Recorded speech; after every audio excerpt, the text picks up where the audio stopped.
오늘 설교 본문은 요한 1서 4장 7절에서 13절입니다. 하나님의 말씀 봉독하겠습니다. 사랑하는 자들아, 우리가 서로 사랑하자.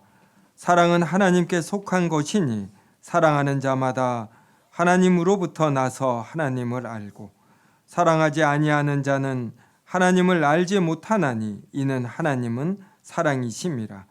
하나님의 사랑이 우리에게 이렇게 나타난 바 되었으니 하나님이 자기의 독생자를 세상에 보내심은 그로 말미암아 우리를 살리려 하심이라.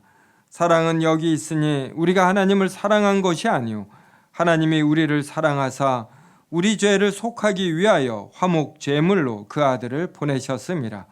사랑하는 자들아, 하나님이 이같이 우리를 사랑하셨은즉 우리도 서로 사랑하는 것이 마땅하도다.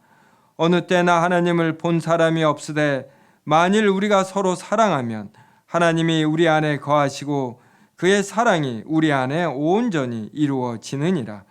그의 성령을 우리에게 주심으로 우리가 그 안에 거하고 그가 우리 안에 거하시는 줄을 아느니라. 아멘.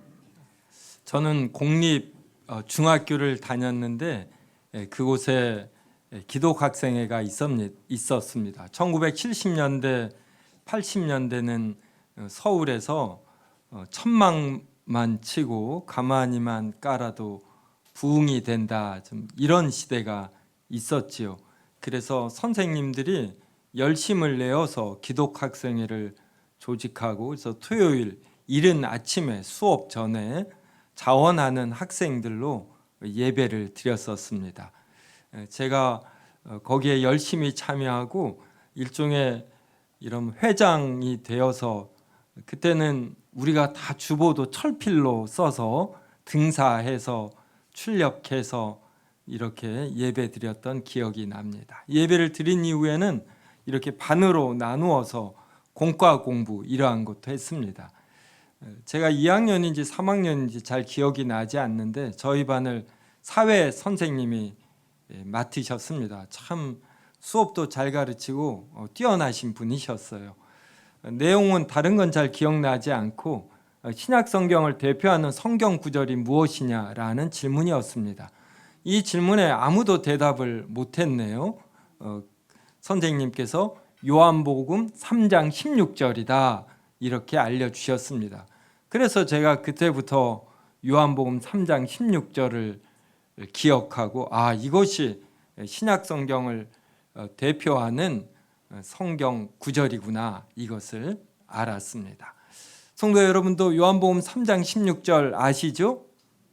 하나님이 세상을 이처럼 사랑하사 독생자를 주셨으니 이는 저를 믿는 자마다 멸망치 않고 영생을 얻게 하려 하심이라. 네, 제가 잘 기억하죠? 안 보고 했습니다. 네. 하나님이 세상을 사랑하셨어요. 얼마나 사랑하셨는지 독생자를 주셨습니다.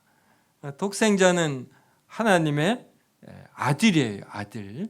하나님의 영원하신 아들을 주셨습니다. 여러분이라면 여러분의 아들을 주실 수 있겠어요? 그러니까 얼마나 세상을 사랑하셨으면 자신의 아들을 주셨겠는가. 이렇게 주신 이유가 무엇이냐면 하나님을 믿는 자들로 하여금 멸망하지 않고 영생을 얻게 하려 하십니다, 이겁니다. 이것이 신약 성경을 대표하는 성경 구절이다, 이렇게 완전히 확정할 수는 없겠지만 신약 성경을 대표하는 성경 구절들에 속하는 것, 이것은 또한 분명합니다. 오늘 본문 4장 9절도 한번 보십시오. 하나님의 사랑이 우리에게 이렇게 나타난 바 되었으니 하나님이 자기의 독생자를 세상에 보내심은 그로 말미암아 우리를 살리려 하심이라. 이렇게 나와 있습니다. 요한복음 3장 16절과 거의 같습니다. 하나님의 사랑이 우리에게 이렇게 나타났다. 어떻게 나타났느냐면 하나님이 자기의 독생자를 세상에 보내심으로 나타났다. 이렇게 하심은 그로 말미암아 우리를 살리려 하심이다. 우리가 누군가를 사랑한다고 해봅시다. 그러면 이 사랑이 어떠한 행동으로 표현이 되어야 합니다. 그러니까 희생과 양보와 용서, 어떤 배려, 베품, 이러한 것이 없이 사랑이라고 하면은 이것은 참된 사랑이다, 이렇게 말할 수가 없습니다. 이것은 사랑이 지니는 욕망에 지나지 않지 절대로 참된 사랑이 아니에요. 그래서 참된 사랑은 자신의 가장 귀한 것을 내어줄 만큼 그 사람을 생각하는 것입니다. 오늘 본문 4장 10절도 보십시오. 사랑은 여기 있으니 그래요. 사랑은 어디 다른 데 있지 아니하고 바로 여기에 있다. 우리가 하나님을 사랑한 것이 아니요 하나님이 우리를 사랑하셨다. 절대로 우리는 하나님을 먼저 사랑하지 않았습니다. 사랑을 하려면 사랑에 대해서 알아야 합니다. 사랑에 대한 개념이 있어야 사랑하는 것이지, 그래서 사랑을 받아보지 않고 이렇게 사랑하는 것, 이게 얼마나 힘든 일인지 모릅니다. 하나님이 우리를 사랑하셔 우리 죄를 속하기 위하여 화목제물로 그 아들을 보내셨다. 여기에 또 그 아들을 보내셨다, 이렇게 나옵니다. 요한 1서 3장 16절부터 19절을 저와 한 절씩 읽겠습니다. 그가 우리를 위하여 목숨을 버리셨으니 우리가 이로써 사랑을 알고 우리도 형제들을 위하여 목숨을 버리는 것이 마땅하니라. 누가 세상의 자기를 가지고 형제의 궁핍함을 보고도 도와줄 마음을 하며 하나님의 사랑이 어디 소멸되느냐. 자녀들아, 우리가 말과 혀로만 사랑하지 말고 행함과 진실함으로 하자. 이로써 우리가 진리에 속한 줄을 알고 또 우리 마음을 주 앞에서 굳세게 하리니. 16절에 그가 우리를 위하여 목숨을 버리셨으니 우리가 이로써 사랑을 알고, 이렇게 나옵니다. 단순히 예수 그리스도는 단순히 사람이 아니라 하나님으로서 사람이 되신 분입니다. 그러한 분이 우리를 위하여 목숨을 버리셨습니다. 우리를 사랑하시기 때문에 하나님이 사람이 되셨지, 사람이 되실 이유가 어디에도 없는 것입니다. 우리는 이것을 통해 사랑이 무엇인지 알게 됩니다. 그러니까 사랑에 대한 개념이 생기는 것이에요. 우리가 언제 또 신앙이 성숙해지냐면, 우리가 그동안 그냥 자연스럽게 생각했던 것들이 이게 하나님의 능력이고 하나님의 사랑이었구나, 하나님의 베푸신 것이구나, 이걸 느낄 때입니다. 자녀들이 언제 철이 드냐면 집에서 부모에게서 받는 것이 너무나 자연스러웠던 거예요. 그러니까 냉장고 문을 열고 맛있는 게 있으면 이거 먹어도 되냐고 물어보지 않습니다. 자식들은 너무나 당당하게 다 먹어치우죠. 그러다 어느 날 느껴요. 이게 이래도 되나. 부모님이 베푸는 어떤 돈이나 무엇들에서 부담을 느낄 때, 그때 좀 철이 듭니다. 그 다음에 하나님 앞에서 내가 받은 것들이 많은 걸 아는 것, 내가 건강합니다. 다른 사람들은 허리가 아프다, 소화가 잘 안 되다 하는데 자기는 너무 잘 되는 거예요. 이걸 그래서 자랑하며 다녔어요. 그랬더니 나에게 이렇게 자랑할 근거가 있는가? 내가 무슨 노력을 해서 허리가 튼튼하고 소화가 잘 되는가? 이 생각에 이르면서 이것들이 바로 하나님께서 나에게 주신 은혜였구나. 하나님의 능력에서 나온 것이지 내 노력물이 아니구나. 내가 대한민국에 태어난 것, 내가 고등학교를 졸업하고 대학 교육을 받은 것, 이러한 직업을 가진 것, 이게 내 노력 이전에 하나님이 베푸신 은혜구나. 이것을 깨달을 때 이제 하나님을 황송하게 생각하는 것입니다. 그러면서 사랑에 대한 개념이 생기는 거예요. 하나님은 이 모든 것을 나에게 아무 이유 없이 사랑으로 주셨구나.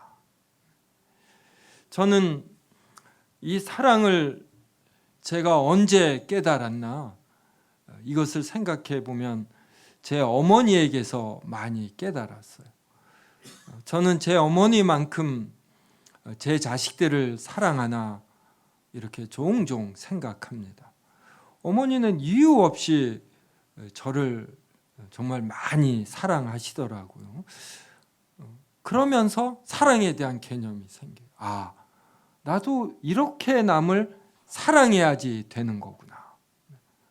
또 사랑에 대한 개념을 제가 느낀 건 카투사로 근무할 때입니다. 논산에서 8주 훈련을 마치고 평택 캠프 험프리에 도착했어요. 그래서 식당을 갔는데 맛있는 게 너무 많아요. 이게 좋으면서도 동시에 서럽습니다. 좀 어떤 민족적 자존심이 있는 사람은 이게 약간 서글퍼요. 왜 우리나라 군인은 이렇게 사는데 미군들은 이렇게 잘 사나? 그리고 이 모든 걸 공짜로 줘요. 거기서 받는 물질적 혜택과 그리고 미군들이 우리를 대하는 자세에 그래도 평등함이 있고 배려가 있어요. 그들이 세계 1등 국가라는 자부심이 매우 강해서 우리를 깔보는 게 있는데, 이것을 제 생각에는 상세하고도 남을 어떤 베품이 있습니다. 인격 대 인격으로 베푸는 이러한 것들을 보면서 저는 또 사랑에 대해서 배웠습니다. 그래서 사랑은 이렇게 배워가는 것이에요. 누군가에게 사랑을 받아서, 이 사랑을 받는다라는 것은 이유 없이 받는다. 내가 받을 이유가 없는데도 받는 것이다. 이런 의미거든요. 이러한 사랑을 받을 때 내 마음이 활짝 열리고 편해지고 이러는 것입니다. 그러면서 이것을 나도 누군가에게 베풀어야지 이제 사람이라면 이런 생각을 갖는 것이죠.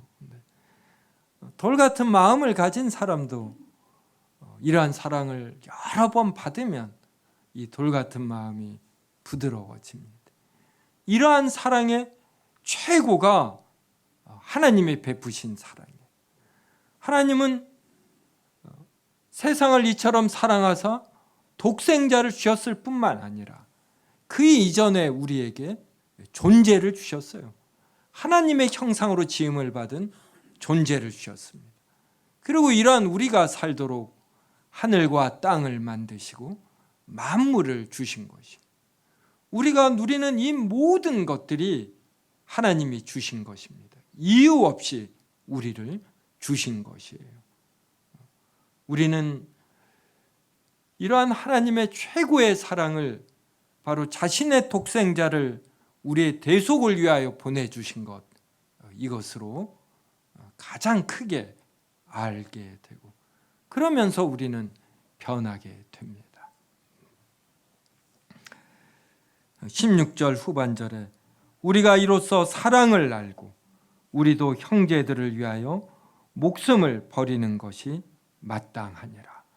이게 우리가 세상을 사는 삶의 내용과 목표입니다. 우리는 왜 이 세상을 사는가? 지금은 좋은 직장을 얻어서 이렇게 웰빙이라고 해야 되나요?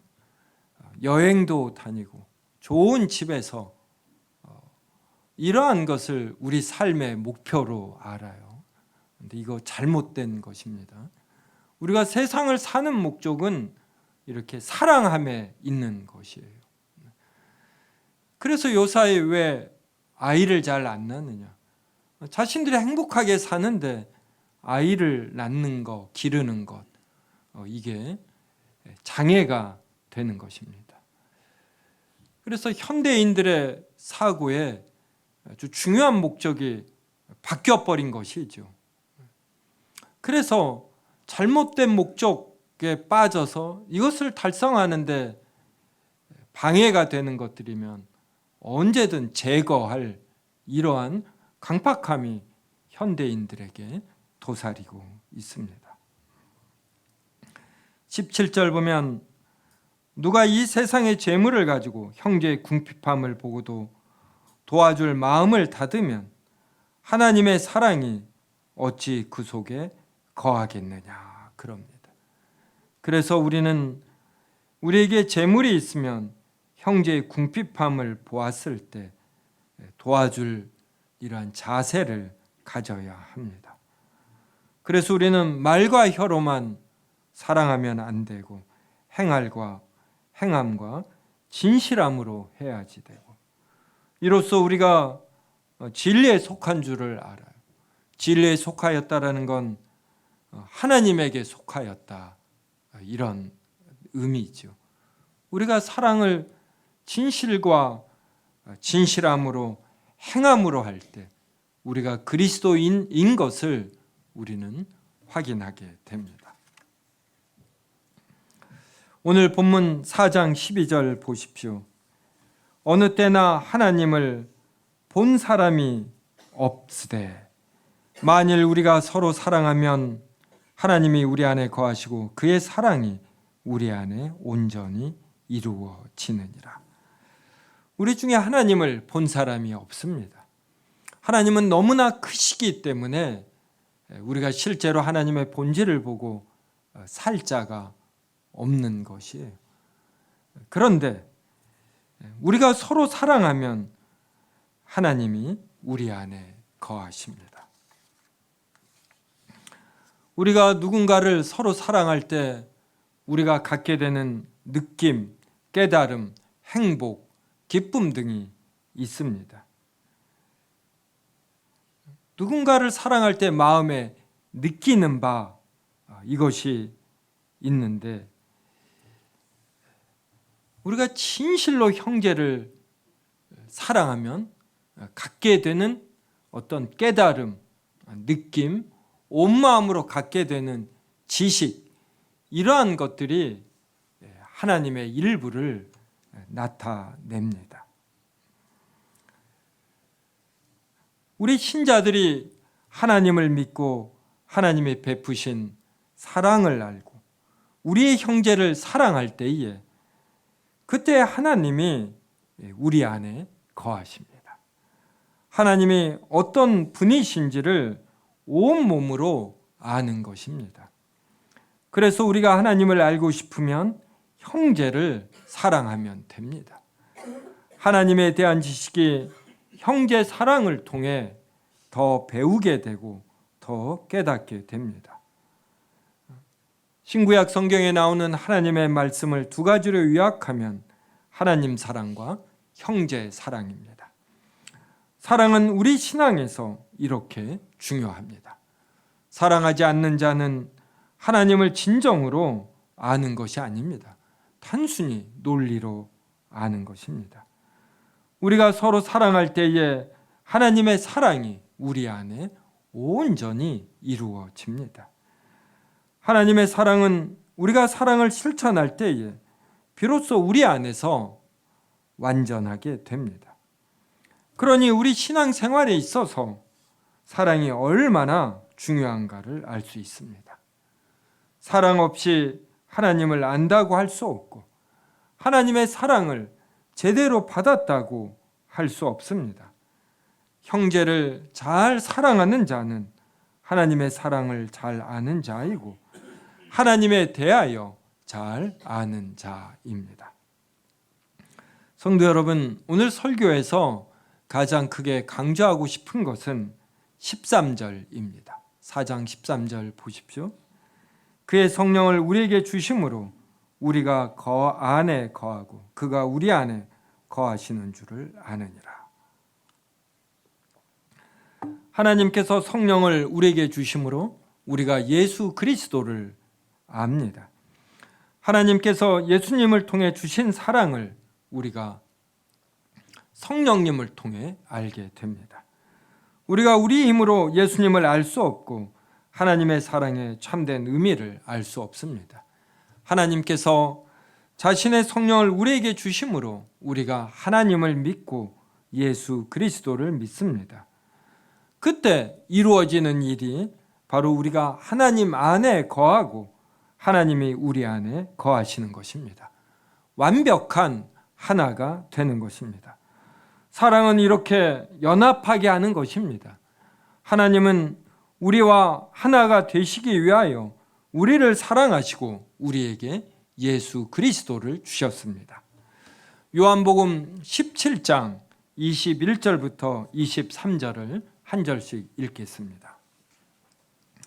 아버지여, 아버지께서 내 안에 내가 아버지 안에 있는 것 같이 그들도 다 하나가 되어 우리 안에 있게 하사 세상으로 아버지께서 나를 보내신 것을 믿게 하옵소서. 내게 주신 영광을 내가 그들에게 주었으니 이는 우리가 하나가 된 것 같이 그들도 하나가 되게 하려 함이니라. 같이 읽습니다. 곧 내가 그들 안에 있고 아버지께서 내 안에 계시어 그들로 온전함을 이루어 하나가 되게 하려 함은 아버지께서 나를 보내신 것과 또 나를 사랑하심 같이 그들도 사랑하신 것을 세상으로 알게 하려 함이로소이다. 하나님 아버지께서 예수 그리스도 안에 계십니다. 예수님이 하나님 아버지 안에 계십니다. 성령 하나님도 마찬가지입니다. 서로가 서로 안에 거하십니다. 하나님은 사람을 하나님의 형상으로 만드셨는데 이것은 하나님께서 사람과 교제하시기 위함입니다. 우리가 이렇게 교제하는 데는 여러 형태가 있는데 가장 높은 수준의 교제는 우리의 지정의를 가지고 진선미를 나누는 것입니다. 그러니까 사람은 언제 가장 기쁘고 짜릿하고 만족스러운 교제를 나눌 수 있냐면 지정의를 가지고 진선미를 논할 때입니다.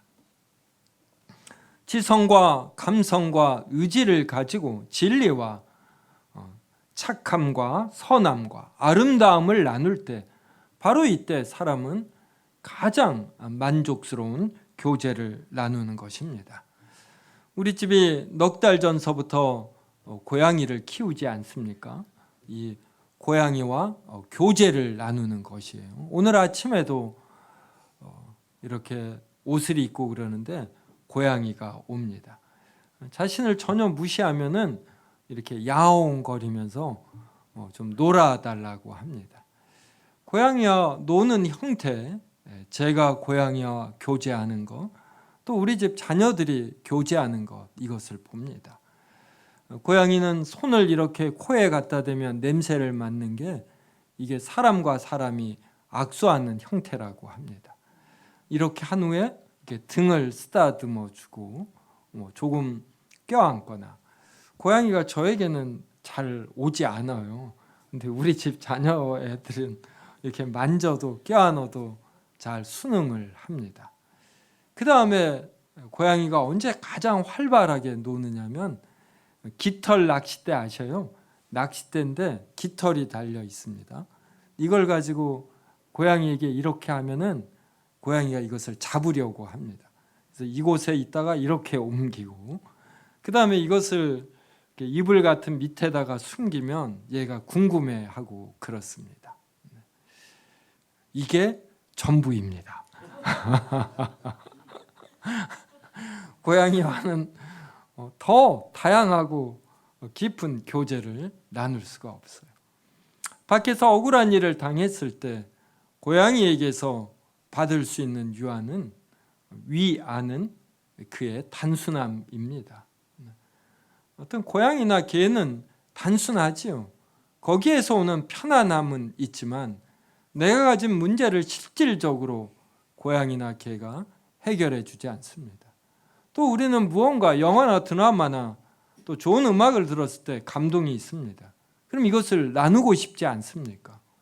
제 아내만 해도 무슨 멋진 영화나 드라마를 보면 제가 밖에 갔다 오면 마구 그 이야기를 해줍니다. 저는 전혀 듣고 싶지 않은데 그냥 감동에 빠져서 그 이야기를 해요. 그때 제가 호응해주고 그러면 기쁘죠. 그래서 사람은 어떤 육체적인 것으로만 교제를 나눌 수도 없고 또 배우자가 돈을 아무리 갖다 주어도 이게 온전한 교제가 아니에요. 그래서 우리는 이 지정이 모두를 사용해서 진선미를 나눌 때 그때 완벽한 교제가 되는 것입니다. 바로 이러한 교제를 하도록 하나님께서 우리를 하나님의 형상으로 만드신 것이에요. 그래서 하나님과 우리는 소통이 되는 것입니다. 우리를 이렇게 엄청나게 높은 존재로 만들어 주셨어요. 그런데 우리가 죄를 짓지 않았습니까? 우리의 지정의가 손상이 되고 삶에서 진선미를 추구하는 것이 아니라 돈을 사랑하고 자기를 사랑하고 자기가 기준이 됩니다. 하나님은 이런 우리를 향해서 포기하시지 아니한 것이. 그럼에도 여전히 우리를 사랑하셔서 우리와 교제하시기 위해서 하나님의 자신의 영원한 독생자를 우리에게 보내주신 것입니다. 아담이 죄를 지었을 때 하나님이 아담과 하와를 찾아오셨습니다. 그때 아담과 하와가 동산 나무 사이에 숨었지요. 하나님을 거부한 것입니다. 저도 신학교에서 가르치거나 교회에서 사역하거나 자녀를 기를 때 제가 왔을 때 저를 환영하는지 아니면 피하는지, 그래서 이 피한다는 느낌이 들 때 그때 참 마음이 아프지요. 그러니까 하나님이 얼마나 마음이 아프셨을까 이런 생각이 듭니다. 그런데도 하나님은 삐져서 돌아가시지 아니하고 이런 아담과 하와 그의 후손을 위해서 자신의 독생자를 보내주신 거예요. 그리고 십자가에 못 박혀 죽게 하심으로 우리의 의로움을 회복하셨습니다. 우리의 의로움이 회복되었다라는 것은 우리의 지정의가 회복되었다. 그래서 다시 진선미를 논의하며 교제할 수 있게 되었다. 그래서 서로 하나가 되었다. 이러한 의미입니다. 그래서 우리가 읽은 것처럼 아버지께서 내 안에 그리고 내가 아버지 안에 있는 것 같이 그들도 다 하나가 되어 우리 안에 있게 하사. 그래서 성부 하나님이 예수 그리스도 안에, 예수 그리스도가 하나님 아버지 안에 계십니다. 그리고 우리들도 하나님 안에 거하는 거예요. 하나님께서 우리 안에 거하시는 것입니다. 그리고 우리 사람도 서로가 서로 안에 거하며 하나가 되는 것입니다. 바로 이것을 위해서 하나님께서 자신의 독생자를 이 세상에 보내신 것입니다.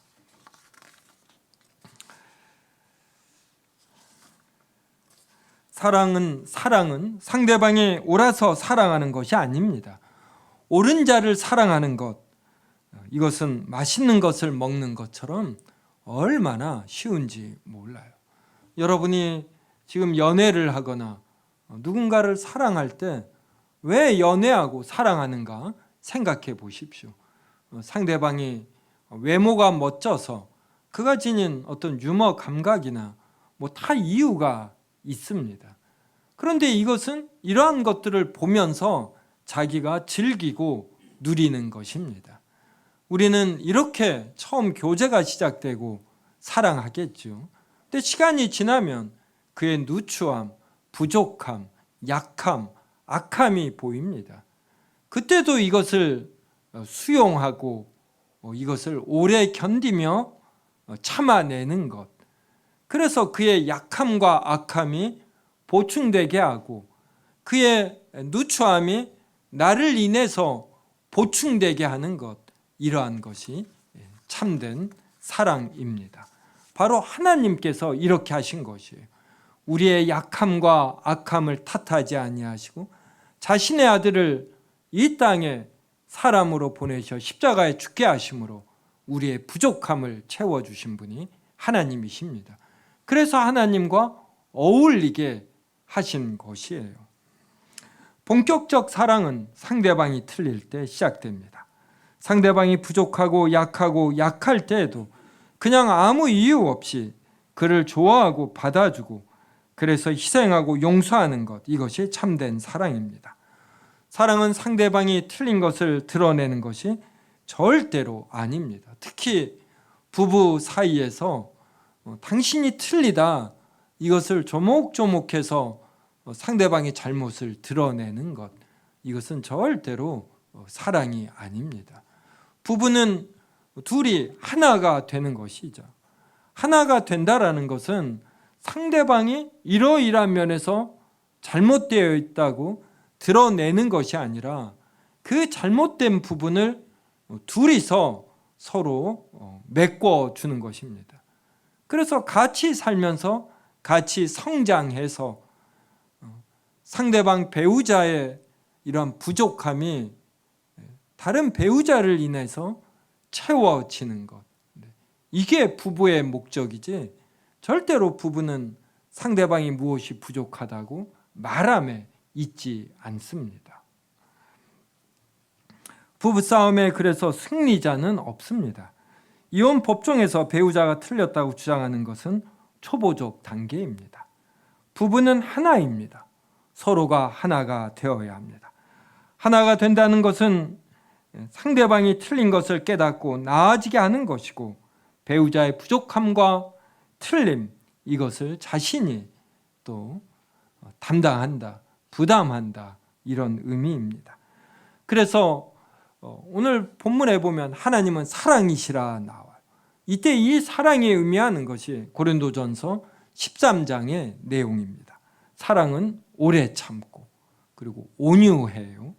시기하지 아니하고 자랑하지 아니하고 교만하지 아니하고 무례히 행하지 아니하며 자기의 유익을 구하지 아니하며 성내지 아니하며 악한 것을 생각하지 아니하며 불의를 기뻐하지 아니하며 진리와 함께 기뻐하고 모든 것을 참으며 모든 것을 믿으며 모든 것을 바라며 모든 것을 견딥니다.